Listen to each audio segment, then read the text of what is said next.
convert an old journal. So you might have one of these and you want to turn it into this. So I'm going to put these down now, or at least this one. So this is my Commonplace Binder. And now I'm going to put this one down. So we're looking at the Commonplace Binder 101 playlist. Video number 42. That's this title. That's next title. So we're going to go through all this stuff and then we'll be done. So, convert an old journal. Why would you do that? Well, it might be that you wrote a bunch of stuff down in a thing like this and you were like, well, that's cool. What do I do with it? And I don't really have an answer for you. Unless you might want to take some of the things out and put it in a thing like this. But why would you do that? Well, just for fun, maybe? No, it's because if you have a binder, it has rings, which means you can take things out and put things back in, so you can rearrange stuff. And it might be that when you wrote the stuff down, it's not in the same place. But if you don't have a problem with that, and if your stuff's already perfect, then great job. But most of us can't do that on the first try. So yeah, this will take time. If you move stuff from one place to another, that'll take a lot of time. I've definitely heard a lot of people complaining about how they'll pick one note-taking app, and then they'll see another note-taking app, and then a third note-taking app, and every single time they see a new one, they're like, I should get that. Yeah, and so they just transfer their stuff over and over and over again. They never actually do anything with it. So this will take time, but if you have it in a binder, it's not really going anywhere else, because where are you going to put it? Like, other than taking pictures of it, like, you already took it out of the book, and then you put it in a binder, so it can't go back in the book because you took it out. Reconnect with yourself. So in a standard commonplace book, or in my case, a commonplace binder, people aren't normally reconnecting with themselves. It is kind of like a journal in some ways, but it's more so like you'll find things that other people made and then write about it underneath, rather than just journaling. And so you might reconnect with yourself by finding your favorite things and writing some stuff about them, organizing them in a way that looks good, and maybe add some little drawings. And yeah, you can look through it later as a way to like reconnect with your past self. So Commonplace Binder, what's going on here? Okay, so I will once again pick this up. This is a Commonplace Binder, and the difference between a Commonplace book and a Commonplace Binder, there isn't any. But I needed to somehow title my stuff as something different than Commonplace Book, so I'm going to make this Commonplace Binder, because this is a commonplace, it's in a binder. So these are the rest of the videos in the playlist. One little key term for each one. So if at some point I do have like a Patreon or something, this will be a downloadable page, but we'll see. I don't know. I don't know what people want, because for me it is February. This video is going to be coming out in like, I don't know, June? We'll see what happens. So yeah, wow, I made this kind of recently, so it's kind of fun to look at. Right, how is this different? How is this different? It's got rings. That's really the main difference. But that's actually quite substantial, because the standard Commonplace book has an index in the back, sometimes in the front. But the index is based on the page numbers. And so if there are no page numbers, because I put things in and take things out, then what do? I use a content section. And so that means I'll write down whatever the things are. They'll be written down here, and they'll also be written down on whatever page they're on. And so I won't necessarily know exactly where a specific keyword is. But if you're looking for like keyword stuff, just use a note-taking app. Like, why? why are you going to use a book or a binder when you could use a note-taking app if you're looking for keywords? Like that's a digital thing. That's, this is more like pretty pictures, or, you want to handwrite something rather than the immediate recollection of the thing. It's more of an experience of looking through it later. So yeah, multiple journals. You might have a place to write, and then have another place to write, and another place to write, and they just kind of stack on top of each other. And so at some point you might realize, oh, crap, I have a lot of journals. And it might be better in the future to look through them and then write down the best things on some other sheets of paper and put those in a binder. And when they're within the binder, you can take the stuff out that's no longer relevant or the stuff that's not done in the best way. And then you will have one place, one common place for all of your most important stuff. Stationery. Maybe it's important because it's expensive stationery. Maybe. It could also be you just really like paper. You know, maybe it has a nice smell, or it has a nice feel, or it's from a trusted company or something. I'm not really super focused about that, or focused on that. Like, I want to have paper that the pencil doesn't go through, that the eraser doesn't go through. That's about it. Arts and crafts. Is this for arts and crafts?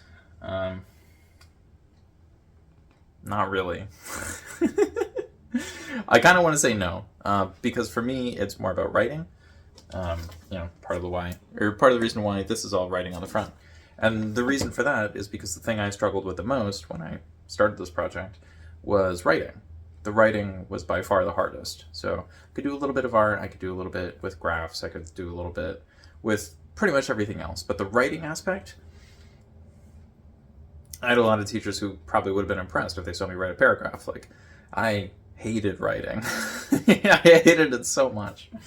And so I decided that the thing I was going to do was I was going to convert everything into words to, you know, figure out how to actually communicate my ideas.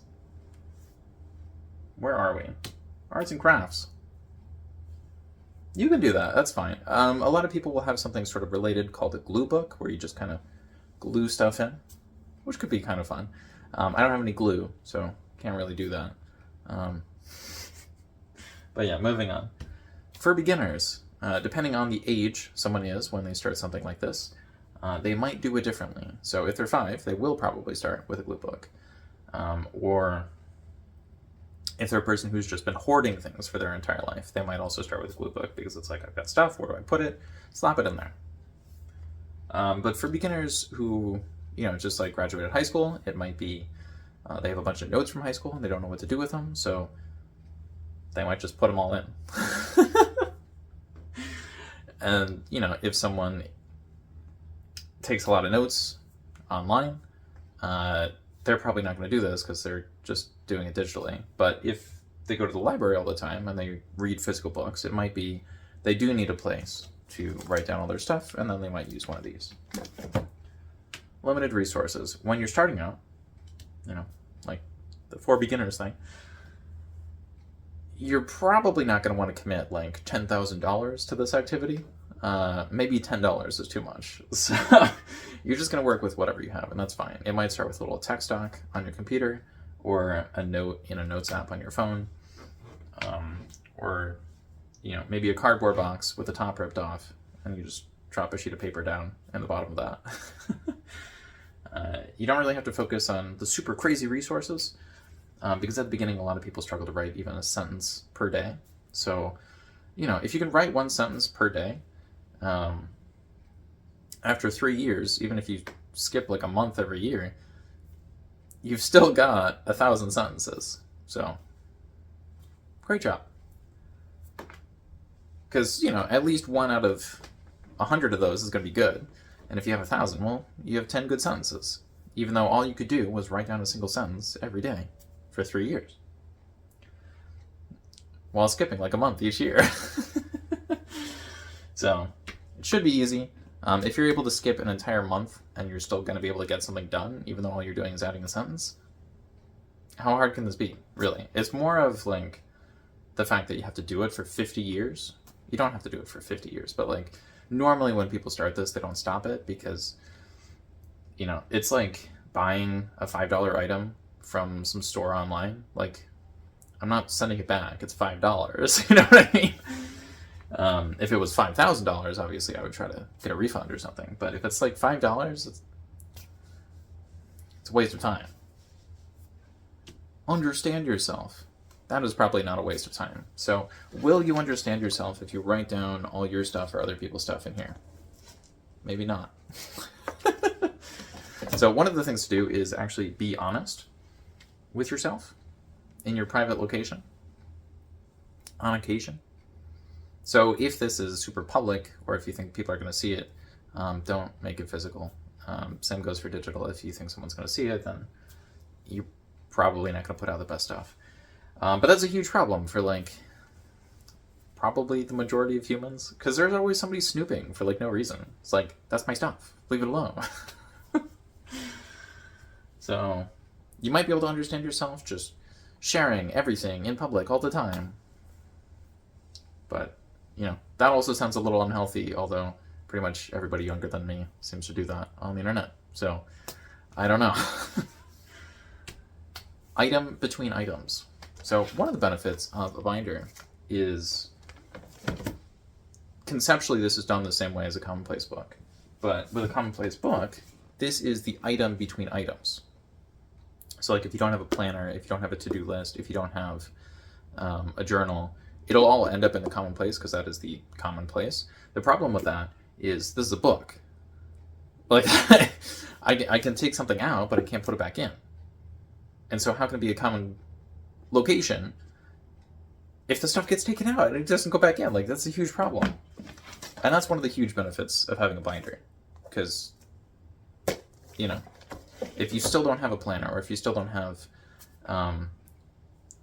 a things to do or things to get or whatever other page you're looking for, you can just look in the binder.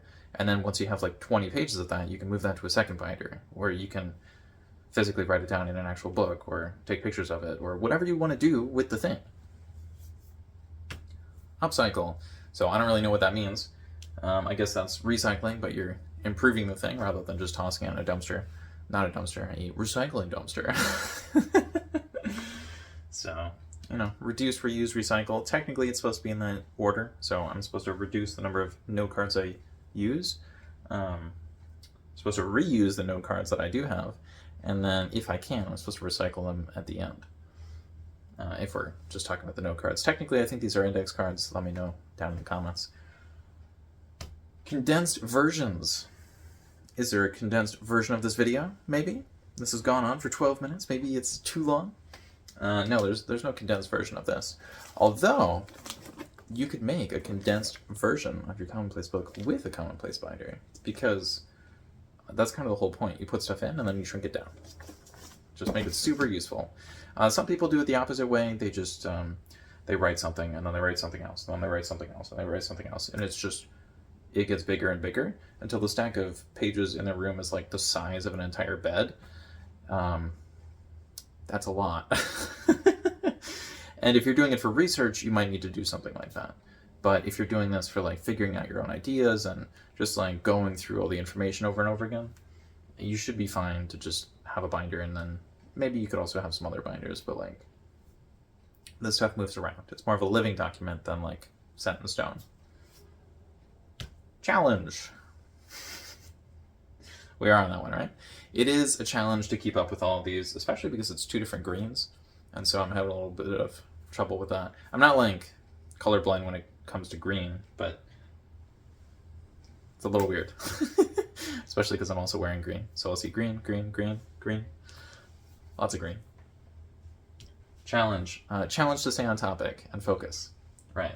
So will a Commonplace help you stay focused? Stay on task? Maybe not. And if it does, this will take time. But you got to reconnect with yourself. Just do it over and over again. Should be pretty easy, as long as you understand yourself. And yeah, I challenge you to start this if you've never done this before, or if you're thinking about doing it and you just never got around to doing it. But yeah, you might have several volumes. So if you go with the book rather than the binder, you're gonna have multiple volumes, unless you only fill up like 100 pages. If you do that, I guess congrats, you filled up 100 pages. But it's also easier to fill up pages if you use a binder, because you don't have to fill up every single page the entire way, because you can just write one line of text on one page and then say, you know, worst case scenario, I'll just take that page out. I'll cross out the thing at the top, and then I'll toss that page in my scrap paper pile, and then I'll reuse it later. You know, like this, it's not a huge deal. But if you're doing stuff in a book, it might be a huge deal, because the stuff doesn't move around as much. And that can be very overwhelming, because all the stuff is it has to be done with precision, and I just started, so I don't know what the precision is. Oh my gosh. You just don't have to worry about that. So all you gotta do is write stuff down. The way I started this, well, this is the demo, but the way I started the original version is I would just write one sentence per day on a page, and then I would grab the page, set it down in a tray. So I had a cardboard box with no top, and so I would just grab the paper, plop it down. Not exactly the cleanest or absolute best way to do it, but it was a way for me to think the thought, write the thing down, get it out of the way, and also know that I was going to do something with it later. Because what I did was I grabbed everything in the cardboard box, and then I put it in a binder. Easy. Adding. So how do you add things to your Commonplace book, Commonplace Binder? You kind of just make sure there's room, and then you put the thing in, if it's a fresh page, or if it's a page with new information. If you're just looking through it, you can just write it. Like, if you want to make a little edit, you can just make the little edit. It's fine. It's like editing a Google Doc. Like, you just change it up. That's fine. Improve existing sections. So how are you going to improve? Oh my God. How are you going to improve an existing section? You just do it. Like, it's it's not that hard. If it is that hard, if you wrote something on just one of these sections at random, you're gonna have to look through the contents page or pages, cross the thing out, you know, move these to the point where you get to one of these, pull the entire section out of the binder after, you know, opening the rings, so you can pull it out like normal. Set it down on the table, and then close the rings, close the binder, get to work on the section. And then once you finished it, you might need to change the title at the top.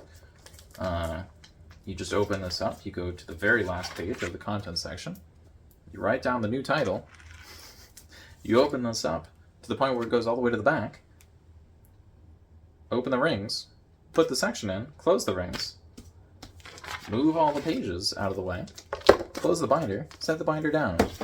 You're done. So, like, even in the worst case scenario, it's really not that hard. ASMR. So I have heard in at least one of the comments on this channel that my voice has been somewhat nice to listen to, and this is kind of an intentional ASMR. Actually, I think the last comment said unintentional ASMR. I'm literally just using my phone.